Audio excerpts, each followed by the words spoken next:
3원. 너 오늘 수업 못 들어? 갈 거야?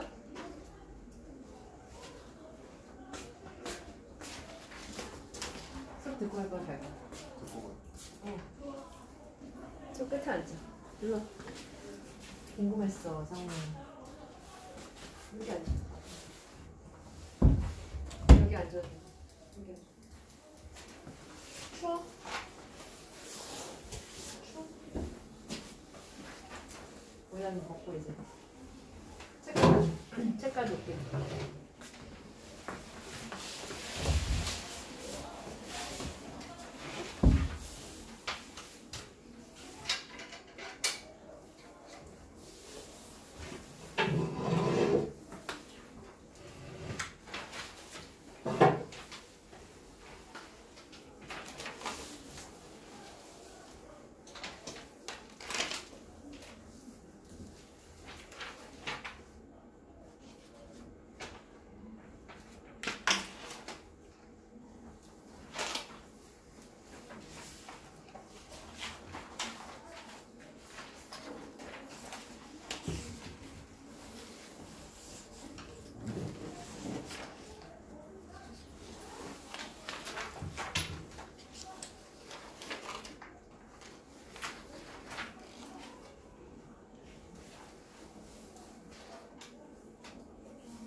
잘 풀었어? 처음 봐? 5번. 아, 4번까지가 아니라 5번까지 얘기하는 거야?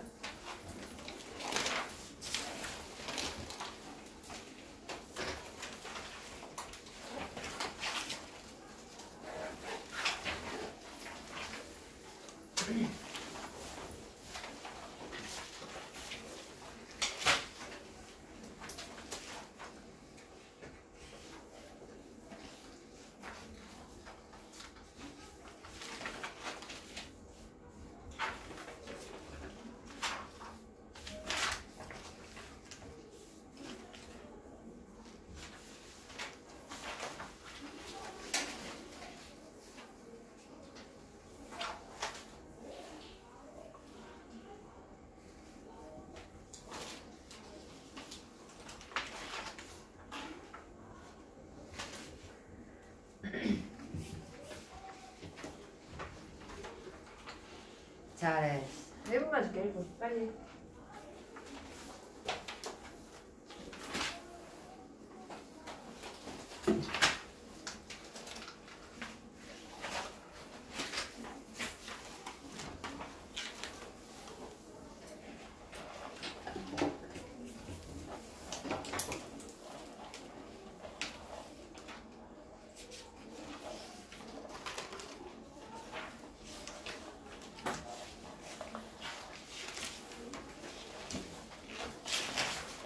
자, 우리가 좀 낯서니까 서로를 알아가는 시간을 잠깐 가집시다.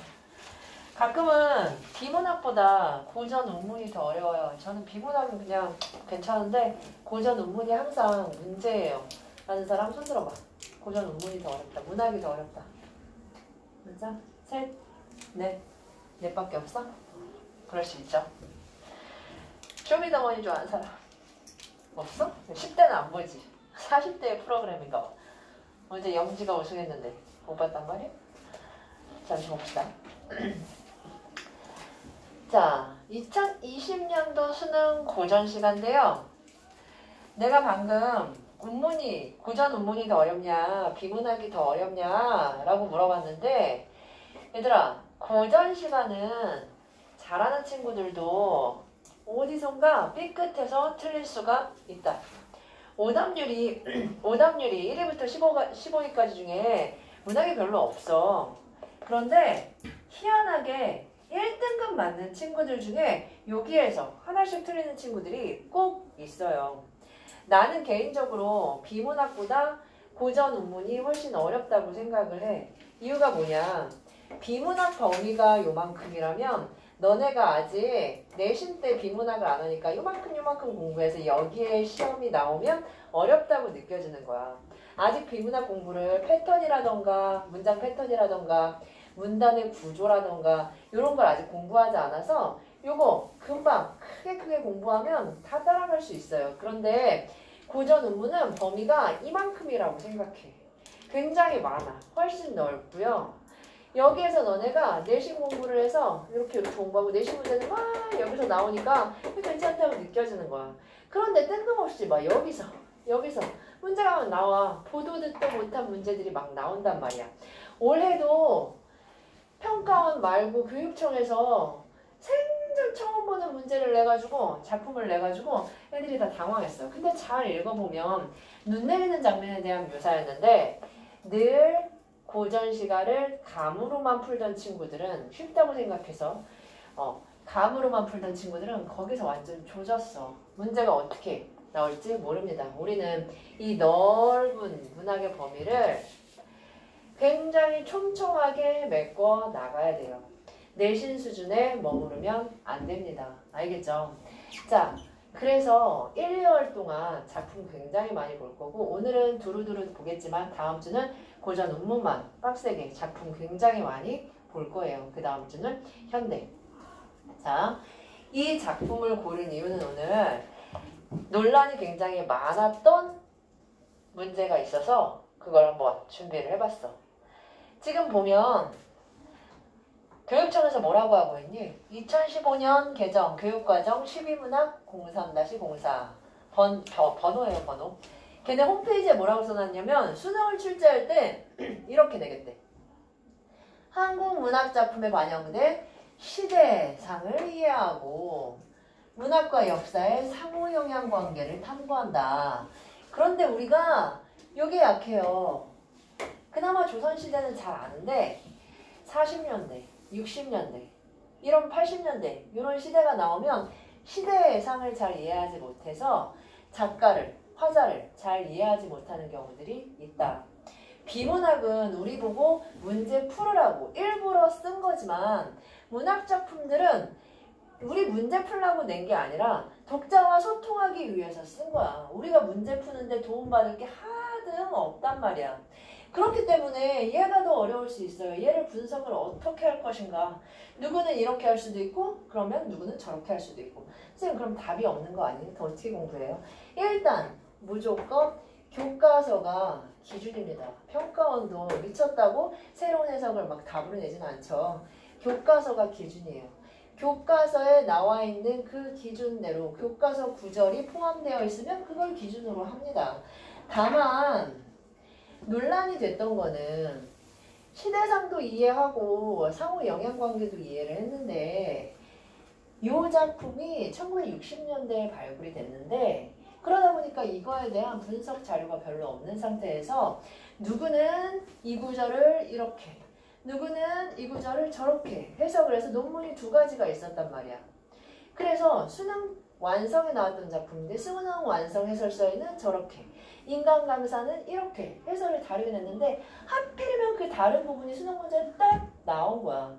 풀면서 느꼈는지 모르겠어. 이따가 얘기해 줄게. 자, 그러니 공부를 열심히 했던 친구들 선생님이 이렇게 얘기했는데 라고 하는 친구들은 다 틀리고 오히려 공부 안 한 친구들, 그 부분 공부 안 한 친구들 혹은 공부를 너무 많이 해서 이런 해석 저런 해석 다 본 친구들 깡이 센 친구들은 맞았어.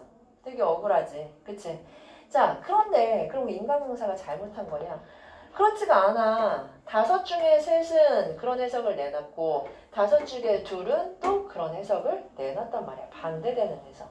그런 부분들을 어떻게 해결할 건지 이 글을 보면서 한번 알아보도록 합시다. 읽을 때 문제는 많이 없었을 거야. 자, 봐요. 대강 하시면 안 되고 꼼꼼하게 하셔야 되는데 내가 말하는 꼼꼼하게는 단어 하나하나 보는 것도 중요하지만 뭐를 꼼꼼하게 봐라? 화자의 상태를 여러 각도로 꼼꼼하게 봐라. 화자가 하고 싶은 얘기가 문학의 전부다. 화자는 과연 어떤 기분으로 무엇을 전달하려고 했는가? 그것을 보자고요. 첫 번째 줄을 보면 동력, 동쪽에 두던 언덕 밖에 크나큰 넓은 들이 뭐 요 정도야 우리 잘 알고 있는 센스로 첫 번째 줄 해석하죠. 만경 황혼 여기서부터가 문제야. 만경. 근데 우리 만자 요 한자는 좀 외워두세요. 많다는 얘기잖아. 만흥 비슷하죠? 그죠? 경이니까 만개의 경치 넓은 땅 얘기하는 겁니다. 혹은 많은 이랑 밭 이랑을 얘기하기도 해요. 자 그래서 만경 많은 들판에 황혼 누런 구름이 한빛이 되어 있다. 감 오죠? 이런 거 처음 봐? 아니잖아. 황혼 늘 뭘 얘기해요? 누런 구름은 잘 익은 별을 얘기하죠. 그러면 여기에서 우리 뭐 할 수 있어? 계절감 나타나죠. 그쵸? 가을이야. 그런데 요 황혼이란 단어에 대해서 요거랑 하나만 비교해 봅시다. 얘들아 선상탄이라는 작품이 있어요. 성산탄에도 똑같이 황혼이란 단어가 나오는데요. 여기에서는 잘 익은 벼의 누런 들판이 아니라 뭐다? 전쟁의 기운을 황혼이라고 표현했다. 비교해 주세요. 얘는 왜 전쟁의 기운이냐? 포탄이 터졌을 때 노란 연기를 황혼이라고 표현해서 외적이 쳐들어오는 전쟁의 기운을 황혼이라고 표현했습니다. 자, 그러면 두 번째 줄까지 화자가 등장하지 않았는데 이런 식으로 화자가 등장하지 않았으면 화자는 어디에 있을까요? 드러나지 않은 화자는 늘 무언가를 관찰하고 있죠. 지금 화자가 나는 제껴두고 자기가 보고 있는 것. 즉 이런 것들은 화자가 지금 현재 관찰하고 있는 것이다. 한빛이 되어 있다. 화자는 황혼을 보고 있어요. 그러면서 뭐라고 해? 중양이 거의로다. 중양이 뭡니까? 중양이 뭐야 얘들아? 시조에 자주 나오죠? 이거는 외웁시다. 중양절이에요. 중양절이 뭔데요? 음력 9월 9일이죠. 그러면 음력 9월 9일이니 양력으로 따지면 10월 말 11월 초가 될 것 같네요. 한창 가을이고요. 이제 가을에서 추수 끝나면 곧 겨울이 오겠죠. 중양이 거의로다. 내놀이 하자수령. 내놀이가 뭐야? 미리 공부했으면 수능 특강에 나왔으니까 알겠지만 우리는 모르잖아. 이것까지 외워야 되나요? 그럴 필요는 없고요. 지금 보면 첫 번째 줄, 두 번째 줄, 세 번째 줄 보면 화자의 부정적인 기운이 느껴지나요? 그렇지 않아요. 중양이 거의다. 황혼 어쩌고 저쩌고 계절감. 중립이면 중립이지 부정적이진 않다는 얘기야. 그러니 내놀이 하자스랴 뭐 그런가 보다. 이런데 꼼꼼해지란 얘기가 아닙니다. 알겠죠? 지금 내신 공부하는 거 아니잖아요. 자, 그렇기 때문에 뒤로 넘어가서 보면 붉은 게 여물고 누른 닭이 살쪘으니 붉은 게 빨간 게 그렇다고 바다 아니에요. 시대상을 이해해야 돼요. 논에 물 많죠? 논에 사는 민물개가 가을이 들어서 커졌다는 얘기야. 그치? 누른 닭은 누르는 늙은 으로도 해석이 되는데 여기가 붉은이니까 은율 맞춰서 여기 노란 닭이라고 누런 닭이라고 표현하는 게 더 맞을 것 같아요. 이것도 두 가지 해석이 다 있습니다. 누런 닭이 살쪘으니 나는 뒤에 또 늙은이라고 써놨어요. 노란 애로 고쳐놓으세요. 술이 익을션정 벗이야 없겠으냐. 벗 누구 얘기하는 거야? 친구. 이런 거. 버디가 뭐예요? 뭐 이러면 안 돼. 전가행미는 날로 깊어가 노매라. 아이고 여기에 있네. 여기에 있어. 전가. 여기 미안해. 흥미 여기 있어. 흥미 드디어 화자의 기분을 알만한 힌트가 나왔습니다. 전가 밭전자의 집과자죠. 이런 한자는 좀 외워라. 이렇게 쉬운데 시골에서 지내는 흥미가 날로 깊어 간답니다. 화자의 상태 딱 알겠죠? 시골에서 유유자적하고 있어요. 자, 그런데 보통 선비들이 시골에서 유유자적하면 두 가지 경우가 있어요. 조선 후기로 갈수록 굉장히 구체적이고 현실적으로 농촌을 묘사하기도 하는데 조선 초기에는 어떻게 된다? 관념적인 자연. 생활이랑 거리가 먼 자연을 묘사하는데 이 가사는 둘 중에 어느 거냐 이거야. 뒤에 봐봐. 사일여울 흐르는 물 긴 모래에 밤불이 밝았으니 굉장히 어떻습니까? 구체적이에요. 그쵸? 개 잡는 아이들 다 구체적입니다. 생생해요. 그물을 흩어있고 그러니 관념적 자연에서 살고 있는 게 아니라 구체적이고 현실적인 묘사가 그대로 드러나고 있는 부분이에요. 호두포엔 구비에 아정물이 밀어오니 호두포는 다행히도 별표 쳐져 있는데 아정물이 뭔지 알게 뭐야 몰라. 그런데 얘가 포구라 그랬으니까 아정물은 그냥 물인가 보지. 대담하게 해석하세요. 뭐 여기에 화자의 기분을 해칠 만한 게 없으니까 그냥 그 정도도 문제 풀 때 물이 없을 거야. 밀물이란 뜻이에요. 밀물이 물에 그 포구에 밀려오니 돛담배에서 애내성이라는 노래를 부르는 고기 파는 장사로다. 와, 밀물 몰려오고 돛담배에서 장사치가 노래를 부르고 좋네. 그래서 그거에 대한 확실한 근거. 경도 좋거니와 흥미도 깊어가고 경치도 좋답니다. 게다가 생리라 괴로리야 설일법이니까 괴롭지 않다로 해석해야 되겠죠. 경치도 좋고 생활의 이치 나 괴롭지 않다. 기분 좋습니다. 지금. 자, 이상 있습니까? 괜찮아?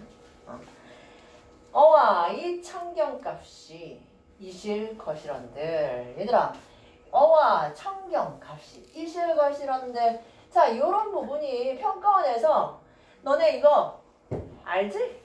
이런 식으로 내는 거야. 너네 이미 알고 있지? 평가원에서는 그렇게 생각한다고요. 왜? 요거 이 가사는 처음 보더라도 이 구절은 절대 처음 보는 부분이 아닙니다. 자연친화 시조에서 우리 어와 이 청경 값을 매길 수가 있나? 값이 없다.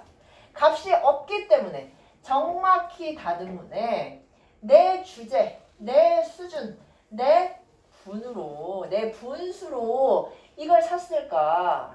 만약에 값이 있었으면 내 주제로는 이거 못 산다 이거야. 그런 모티브가 여기 난생 처음 등장하는 낯선 모티브가 아니라는 거죠. 이런 걸 잘 기본적으로 베이스에 깔고 있어야 낯선 작품에 강해집니다.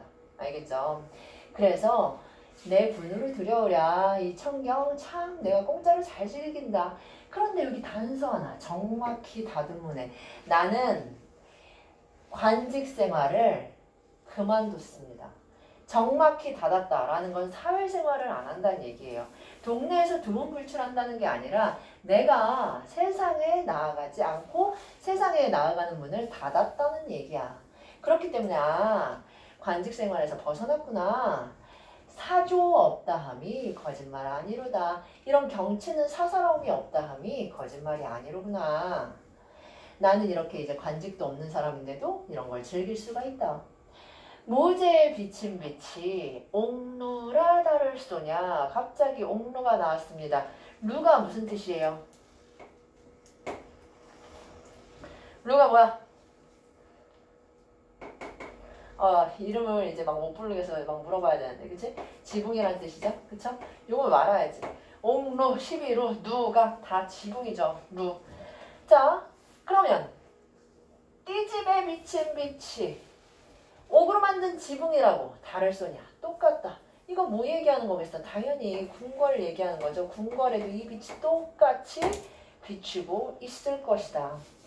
청준을 바삐 열고 준 압시다. 술도 이것도 몰라도 큰 그건 필요는 없지만 알면 편하죠. 술 얘기하는 거예요. 술도 술. 똑같아요. 맑은 술을 바삐 열고 큰 잔에 가득 부어 주격 대나무 술 가는 술을 달빛 따라서 기울이니 표현한 일흥이 이제 꼭 날아갈 것만 같다. 화자의 기분이죠. 화자가 술 먹고 지금 너무 좋습니다. 긍정. 이적선이 이뤄야 달을 보고 밑이 닿다. 이적선이 누구예요? 이거는 필수. 이적선이 누구야? 이적선이 누굽니까? 누구죠? 이태백을 가리키고요. 이태백이 누군데요? 중국의 시인이죠. 중국 시인인데 뭐하는 시인이길래 이적선이 이뤄야 달을 보고 밑이 닿다 이런 말을 합니까? 이적선 너무 많이 등장하는데 이태백은요. 자연에 미친 약간 광기 어린 사람이야. 그래서 맨날 술 마시고 다니면서 시를 읊조리는 게 직업이야. 그래서 어느 날은 술 마시면서 강을 보니까 강에 이만한 달 그림자가 떴어. 그래서 야 내가 달 따올게 하면서 물에 걸어 들어가기도 하고 그랬대. 그래서 그러한 모티브 때문에 이적선이 이래서 술 마시고 달 보고 미쳤던 거구나. 옛 고사에서 인용되어 온 거죠. 추나 추동 봄 여름 가을 겨울에 경치가 다 아름답고 끝까지 보자. 다 아름답고 아침 저녁으로 완상이 새로우니 모르는 사람만 별표 치세요. 몸이 한가하나 귀는 결은 없다. 요거 또한 언제 하는 얘기입니까? 몸이 한가로운 이유는 내가 여유롭기 때문이야. 여유로운 자연 속에서 아름다운 경치를 볼 때 그럴 때 눈귀가 바쁘다고 하죠. 그래서 몸은 한가하지만 나는 이 아름다운 것을 보느라 눈과 귀가 아주 바쁘다. 여생이 얼마나 남아서 백발이 날룩이니 세상 공명은 게르기나 다를 소냐. 게르 뭡니까? 모르는 사람만 별표 치세요. 세상 공명은 닭갈비 버리긴 아깝고 먹기엔 먹을 게 없고 공명이 그런 거래. 그렇기 때문에 세상 공명의 부정적인 상태입니다.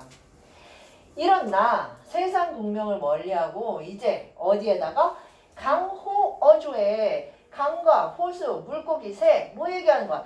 자연에 새 맹세 깊었으니 나 임금한테 충성했었는데 이제는 누구한테? 자연에 새로운 맹세 너를 충성하겠다라고 얘기했다. 근데 새 맹세가 깊은데 드디어 이 구절을 한번 보십시오. 옥당금마의 모몬이 섞이었다. 옥당금마 뭐래 얘들아? 옥당금마 관직 생활을 얘기하는데 옥당이랑 금마 얘기하는 거예요. 자 그런데 옥당금마의 꿈이 어린데 과연 이거는 관직 생활에 미련이 있다는 걸까 없다는 걸까? 평가원에서는요 미련이 있다고 봤어요. 그런데 그 유명 인간 강사는 미련이 없다고 봤습니다. 그렇기 때문에 뒤에서 굉장히 논란이 됐죠. 이거를 미련이 있다고 볼 것인가 없다고 볼 것인가. 그런데 이 부분에 있어서는 이견이 없죠. 어떤 부분? 갈등. 무슨 갈등? 내적 갈등이 있구나. 나 좋은데 갑자기 옥당금마 얘기를 왜 꺼냅니까? 물론 마음속에 조금이나마 내적 갈등이 있기 때문에 내적 갈등에 있어서는 이견이 없어요. 그렇기 때문에 우리는 크게 보셔야 되고 작은 거에 연연하지 말고 정확하게 보되 이럴 수 있구나. 이런 일이 있었구나. 수능 볼 때 이렇구나. 당연히 이걸 참고해서 평가원도 달라진 부분이 분명 있을 거야. 하지만 언제 그럴지 어떻게 합니까? 이런 사건이 있고 나서도 과학 문제도 잘못되는 일도 발생을 했었죠. 사람이 하는 일이다 보니 대비하는 게 최고입니다. 그렇죠? 100%는 세상에 없어요. 자, 그렇기 때문에 이런 거 우리 앞으로 1년 동안 소통 많이 해야 됩니다. 나만 잘난 것도 아니고요. 나도 정보를 최대한 모으겠지만 너네도 마찬가지예요. 내가 선생님 이거 우리 학교 선생님은 이렇대요. 특히 중간고사 여기 아니야, 이거 빼고는 다 내신 볼 건데 내신의 수능 특강 문제 고전으로 다 깐단 말이야. 대부분의 학교가 다 그래. 그랬을 때 최우선은 누구의 말이다? 학교 선생님 말이다. 수능 특강에는 늘 새로운 작품이 나오고 의견이 굉장히 분분하고 텍스트도 중심이 되는 게 없을 수 있어요. 알겠죠? 최대한 자료 모으고 우리가 상호작용해야 되는 부분이고 공부도 어떻게 해야 되는지 여기에서 힌트를 좀 얻으세요. 알겠죠? 자, 그렇기 때문에 미련이 남아서 내가 초가집 밑에 달빛 아래에서 시름 없이 누워있어. 뭐하고 있어? 촌주강어로 장일치를 원하노라. 아유, 취해나 버리자. 촌스러운 술에 강가 물고기를 안주 삼아서 하루 종일 취하자. 이 몸이 이러금도 역군은이셨다로 마무리되고 있죠. 그래서 미련이 있다고 보는 게 전체적인 맥락에 맞다고 보았습니다. 자, 그 다음에 뭐가 나왔어요? 수필 나가 나왔습니다. 얘들아, 고전 온문은 해석 잘해야 되고 고전 수필은 뭐가 가장 중요할까요? 내가 앞으로도 계속 얘기하겠지만 고전 산문에 두 가지가 있어. 하나는 수필이고 하나는 소설이야. 자, 소설은 뭐가 중요하다? 서사가 중요해. 소설은 서사가 중요하기 때문에 서사가 뭔데? 어떤 사건이 일어나고 반응이 그거에 따라와. 그렇기 때문에 이 사건 누가 일으켰어? 이 사건 때문에 걔가 어떻게 반응했는데 그 반응이 어떤 사건을 불러왔지? 요거의 반복이야. 그렇기 때문에 수능에서도 계속 요걸 물어봐. 야, 어떤 사건이 있었냐? 누가 했냐? 어떻게 됐냐? 걔 기분이 어떻대? 요걸 계속 물어봐. 그런데 수필은 서사가 중요한 게 아니라 뭐가 중요하다? 수필은 뭘로 이루어져 있어요? 경험과 깨달음으로 이루어져 있죠. 우리가 알고 있는 기, 설 이런 것들로 끝나는 게 수필이고 경험과 깨달음을 얘기해 주잖아요. 자, 경험과 깨달음에서 수능은 깨달음을 늘 물어봅니다. 뭐 깨달았냐? 깨달음을 물어보는 이유는 뭐야? 수필을 쓴 이유가 내가 이런 거 깨달았는데 너네도 이 깨달음을 좀 알았으면 좋겠어. 아닙니까? 그렇기 때문에 문학의 맥락에서 깨달음 이걸 항상 물어보는 거야. 깨달음을 어떻게 비유해서 표현했어? 이 깨달음이 뭐야? 이걸 계속 물어봐. 그래서 이 수필 역시 인용 부분이 굉장히 긴데 인용이 다죠? 그래서 나의 뜻은 여기서부터 여기까지 다 인용이야. 경험이 친구의 말이야. 그 부분을 인용했고요. 깨달음은 뭐야? 이 인용에 대한 공감. 야, 이 말 진짜 맞지 않냐? 내 친구가 이렇게 말했어? 그 말 진짜 맞는 거 같지 않냐? 그게 바로 요 수필의 핵심입니다. 나머지는 자잘한 표현법에 관한 것이었고. 그럼 문제를 한번 볼게요. 1번 어디 갔어? 1번 기억에서 치읓에 대한 예로 적절하지 않은 것은 아까 얘기 안 했는데 일단 2번은 니은 봐봐. 니은 본문에 보면 한가로운 자연 속 흥취가 괜찮지? 여기까지 맞아? 여기까지 오케이.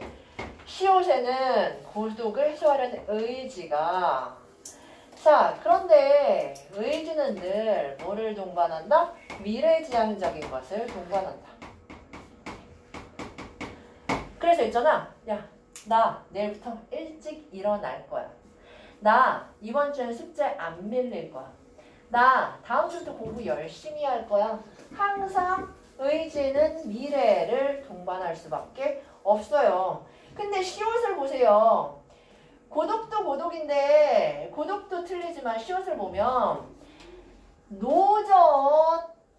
노저 조류를 따라 오르고 내리면서 가는 대로 맡겨두고 라고 했는데 가는 대로 맡겨두는 게 미래의 지향적입니까? 아니에요. 내 의지가 있어요? 아니야.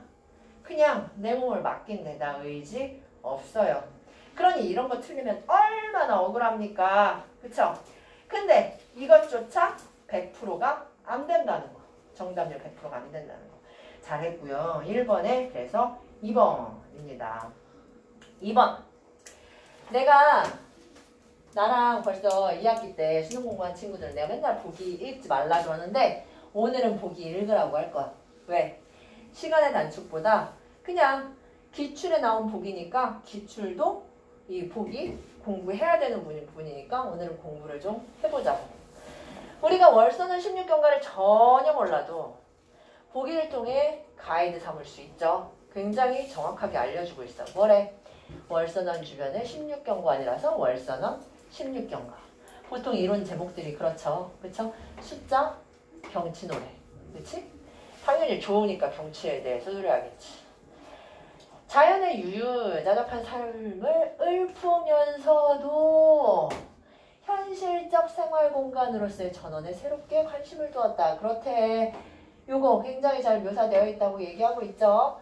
그래, 그에 따라 생활 현장에서 볼 수 있는 황혼, 꽃게 잡는, 개 잡는 놀이, 어부의 노래 스토리, 이런 것들이 다양한 표현 방법을 통해 현장감 있게 그려지고 있다라고 하고 있어요. 자, 그런데 내가 앞서 수업할 때 보기를 읽지 말라고 하는 이유는 1번부터 5번까지 보기를 읽지 않아도 반드시 헛소리가 하나씩 들어가 있다. 작품이 잘 이해됐으면 보기보다는 일단 선지 먼저 보는 게 우선이죠. 그쵸? 근데 일단 시간의 문제를 빼고 꼼꼼하게 보자면 보기에서 고단함에 대해서 얘기하고 있나요? 생활의 어려움 얘기하고 있어요? 아니란 말이야. 그렇기 때문에 고단함 틀려서 답 5번이고 생리라 괴로우랴 이것만 봐도 서리적 표현으로 드러냈군. 서리적 표현이니까 생리도 괴롭지 않다로 해석을 해야죠. 그죠? 그래서 2번에 5번. 1번. 시간에 따른 공간의 다채로운 모습을 제시하며 자신의 감정을 드러내고 있다. 어디 나와 있어? 표시했지? 그치?